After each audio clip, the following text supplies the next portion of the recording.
Oi gente, tudo bem? A paz do Senhor, aqui é a Débora e sejam bem-vindos ao Livros em Áudio com Débora. Quando tudo perante o Senhor estiver e todo teu ser Ele controlar.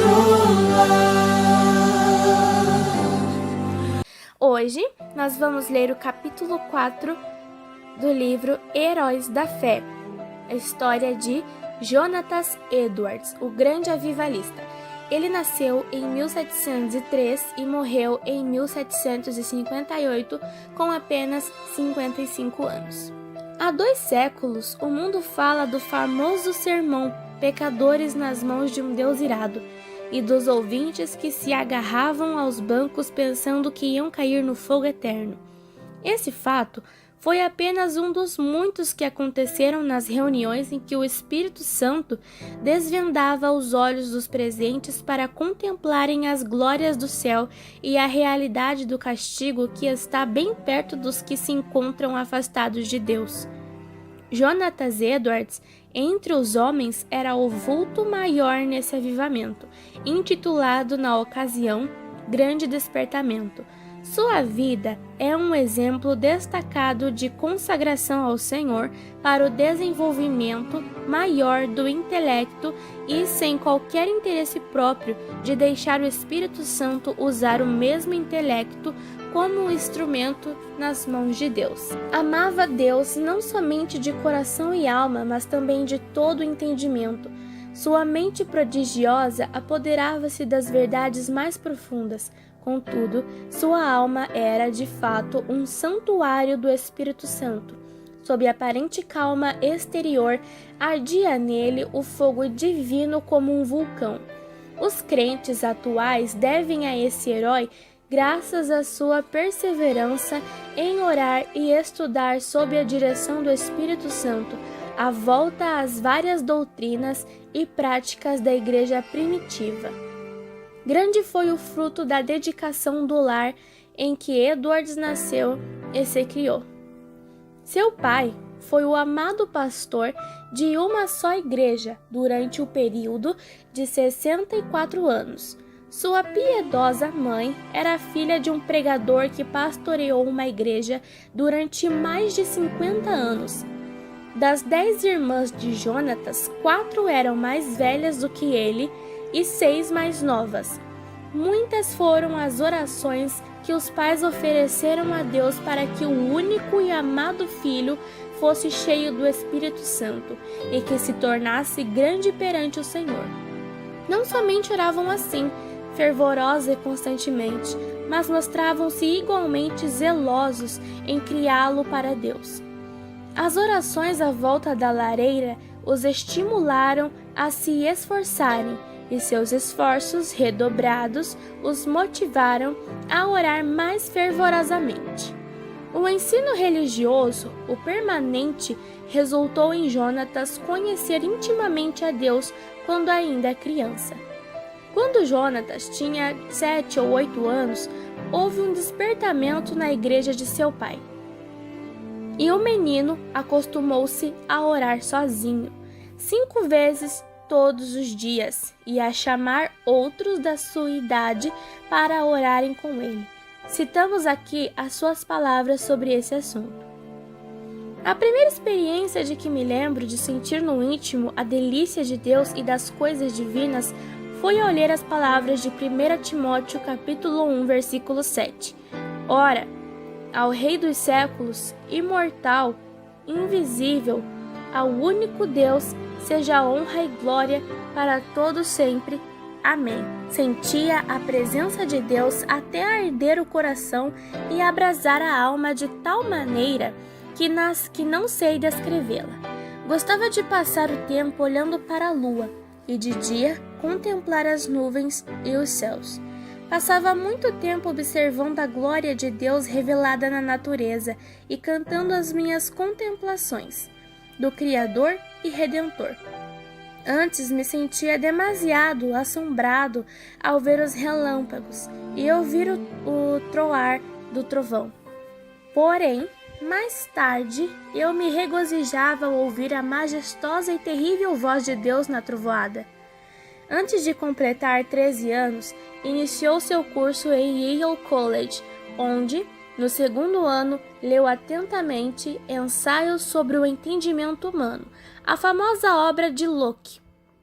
Vê-se nas suas próprias palavras acerca dessa obra o grande desenvolvimento intelectual do moço. Achei mais gozo nisso do que o mais ávido avarento em ajuntar grandes quantidades de ouro e prata de tesouros recém-adquiridos. Edwards, antes de completar 17 anos, diplomou-se no Yale College, com as maiores honras. Sempre estudava com esmero, mas também conseguia tempo para meditar na Bíblia diariamente. Depois de diplomar-se, continuou seus estudos em Yale durante 2 anos e foi então separado para o ministério. Foi nessa altura que seu biógrafo escreveu acerca de seu costume de dedicar certos dias para jejuar, orar e examinar-se a si mesmo. Acerca da sua consagração, com a idade de 20 anos, Edwards escreveu: "Dediquei-me solenemente a Deus e o fiz por escrito, entregando a mim mesmo e tudo que me pertencia ao Senhor para não ser mais meu em qualquer sentido, para não me comportar como quem tivesse direitos de forma alguma, travando assim uma batalha com o mundo, a carne e Satanás até o fim da vida." Alguém assim se referiu a Jonatas. Sua constante e solene comunhão com Deus, em secreto, fazia com que o rosto dele brilhasse perante o próximo, e sua aparência, semblante, palavras e todo o seu comportamento eram acompanhados de seriedade, gravidade e solenidade. Aos 24 anos, casou-se com Sarah Pierrepont, filha de um pastor, e desse enlace nasceram, como na família do pai de Edwards, 11 filhos. Por ocasião do grande despertamento, ao lado de Jonatas Edwards estava o nome de Sarah Edwards, sua fiel esposa e ajudadora em tudo. Tal qual seu marido, ela nos serve como exemplo de rara intelectualidade, profundamente estudiosa, inteiramente entregue ao serviço de Deus. Ela era conhecida por sua santa dedicação ao lar, pelo modo de criar seus filhos e pela economia que praticava, movida pelas palavras de Cristo, para que nada se perca, mas antes de tudo, tanto ela como seu marido eram conhecidos por suas experiências com a oração. Faz sua menção destacada de um período de 3 anos, especialmente durante o qual, apesar de gozar de perfeita saúde, ficava repetidas vezes sem forças por causa das revelações do céu. A sua vida inteira foi de intenso gozo no Senhor. Jonatas Edwards costumava passar 13 horas todos os dias estudando e orando. Sua esposa também o acompanhava na oração, diariamente. Depois da última refeição, ele deixava toda a lida a fim de passar 1 hora com a família. Mas que doutrinas a igreja havia esquecido e que Edwards começou a ensinar e a observar de novo com manifestações tão sublimes.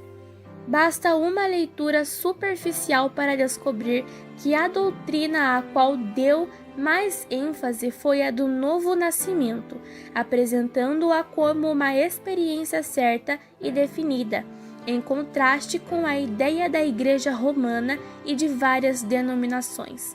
O evento que marcou o começo do grande despertamento foi uma série de sermões feitos por Edwards sobre a doutrina da justificação pela fé, que fez os ouvintes sentirem a verdade das Escrituras.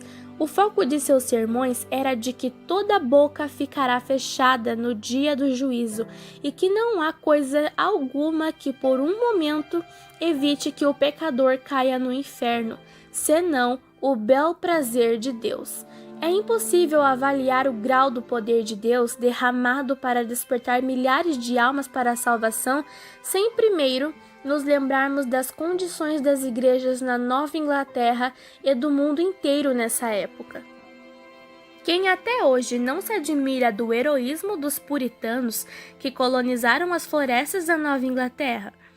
Passara, porém, essa glória e a igreja indiferente e cheia de pecado encontrava-se face ao maior desastre. Parecia que Deus não queria abençoar a obra dos puritanos, obra que existiu unicamente para a sua glória. Por isso, no mesmo grau em que havia coragem e ardor entre os pioneiros, houve entre seus filhos perplexidade e confusão. Se não pudessem alcançar de novo a espiritualidade, só lhes restava esperar o juízo dos céus. O famoso sermão de Edward, Pecadores nas mãos de um Deus irado, merece menção especial. O povo, ao entrar para o culto, mostrava um espírito leviano e mesmo de desrespeito diante dos 5 pregadores que estavam presentes. Jonatas Edwards foi escolhido para pregar. Era homem de 2 metros de altura. Seu rosto tinha aspecto quase feminino e o corpo magro de jejuar e orar. Sem quaisquer gestos, encostado num braço sobre a tribuna, segurando o manuscrito na outra mão, falava com voz monótona. Discursou sobre o texto de Deuteronômio capítulo 32, versículo 35, ao tempo em que resvalara o seu pé.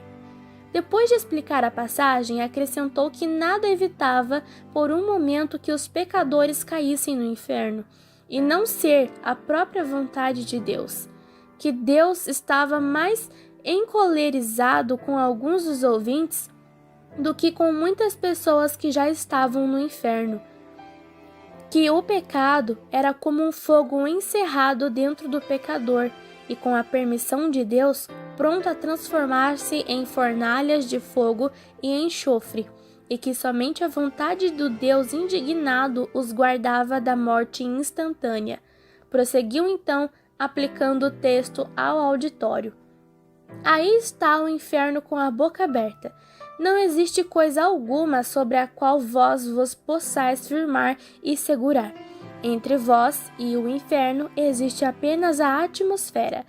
Há, atualmente, nuvens negras da ira de Deus pairando sobre vossas cabeças, predizendo tempestades espantosas com grandes trovões. Se não existisse a vontade soberana de Deus, que é a única coisa para evitar o ímpeto do vento até agora, seríeis destruídos e vos tornaríeis como a palha da eira. O Deus que vos segura na mão sobre o abismo do inferno, mais ou menos como um homem segura uma aranha ou outro inseto nojento sobre o fogo, durante um momento, para deixá-lo cair depois, está sendo provocado em extremo. Não há de se admirar que alguns de vós com saúde e calmamente sentados aí nos bancos passarem para lá antes de amanhã. O resultado do sermão foi como se Deus arrancasse um véu dos olhos da multidão para contemplar a realidade e o horror da posição em que estavam. Nessa altura, o sermão foi interrompido pelos gemidos dos homens e os gritos das mulheres. Quase todos ficaram de pé ou caídos no chão. Foi como se um furacão soprasse e destruísse floresta. Durante a noite inteira, a cidade de Enfield ficou como uma fortaleza sitiada. Ouvia-se em quase todas as casas o clamor das almas que até aquela hora confiavam na sua própria justiça. Esperavam que a qualquer momento o Cristo descesse dos céus com os anjos e apóstolos ao lado, e que os túmulos entregassem os mortos que neles havia. Tais vitórias contra o reino das trevas foram ganhas de joelhos. Edwards não abandonara nem deixara de gozar os privilégios das orações, costume que vinha desde a meninice. Continuou a frequentar também os lugares solitários da floresta, onde podia ter comunhão com Deus. Como exemplo, citamos a sua experiência com a idade de 34 anos, quando entrou na floresta a cavalo. Lá, prostrado em terra, foi-lhe concedido ter uma visão tão preciosa da graça, amor e humilhação de Cristo como mediador que passou 1 hora vencido por uma torrente de lágrimas e pranto. Como era de se esperar, o maligno tentou anular a obra gloriosa do Espírito Santo no grande despertamento, atribuindo tudo ao fanatismo. Em sua defesa, Edwards escreveu: Deus, conforme as Escrituras, faz coisas extraordinárias. Há motivos para crer, pelas profecias da Bíblia, que sua obra mais maravilhosa seria feita nas últimas épocas do mundo. Nada se pode opor às manifestações físicas como as lágrimas, gemidos, gritos, convulsões, falta de forças. De fato, é natural esperar, ao nos lembrarmos da relação entre o corpo e o espírito, que tais coisas aconteçam. Assim falam as Escrituras. Do carcereiro que caiu perante Paulo e Silas, angustiado e tremendo, do salmista que exclamou sob a convicção do pecado: envelheceram os meus ossos pelo meu bramido durante o dia todo. Salmos 32, versículo 3. Dos discípulos que na tempestade do lago clamaram de medo, da noiva do Cântico dos Cânticos que ficou vencida pelo amor de Cristo até desfalecer. Certo é que na Nova Inglaterra começou em 1740 um dos maiores avivamentos dos tempos modernos. É igual certo que esse movimento se iniciou não com os sermões célebres de Edwards, mas com a firme convicção de que há uma obra direta que o Espírito Divino faz na alma humana. Note-se bem, não foram seus sermões monótonos, nem a eloquência extraordinária de alguns como George Whitefield, mas sim a obra do Espírito Santo no coração dos mortos espiritualmente, que começando em Northampton, espalhou-se por toda a Nova Inglaterra e pelas colônias da América do Norte, chegando até a Escócia e a Inglaterra. No meio de uma época da maior decadência, a Igreja de Cristo entre a população escassa da Nova Inglaterra despertou e foram arrebatadas de 30 a 50 mil almas do inferno durante um período de 2 a 3 anos. No meio das suas lutas, sem ninguém esperar, a vida de Jonathan Edwards foi tirada da terra. Apareceu a varíola em Princeton. Varíola, um vírus erradicado que costumava ser contagioso, desfigurante e muitas vezes mortal. A varíola de ocorrência natural foi destruída em todo o mundo em 1980. E um hábil médico foi chamado da Filadélfia para inocular os estudantes. O nosso pregador e 2 de suas filhas foram também vacinados. Na febre que resultou, as forças de nosso herói diminuíram gradualmente até que 1 mês depois faleceu. Assim diz um de seus biógrafos: em todo o mundo onde se falava o inglês, era considerado o maior erudito desde os dias do apóstolo Paulo ou de Agostinho. Para nós, a vida de Jonathan Edwards é uma das muitas provas de que Deus não quer que desprezemos as faculdades intelectuais que Ele nos concede, mas que as desenvolvamos sob a direção do Espírito Santo e que as entreguemos desinteressadamente para o seu uso. Bom, gente, então essa foi a história de número 4, a história de Jonathan Edwards. Espero que vocês tenham gostado. Não se esqueçam de se inscrever no canal, deixar o seu like, o seu comentário, compartilhe com os amigos e espero que essa história tenha edificado o seu coração e nos vemos no capítulo 5. Deus abençoe a todos. Quando tudo perante o Senhor estiver e todo teu ser Ele controlar,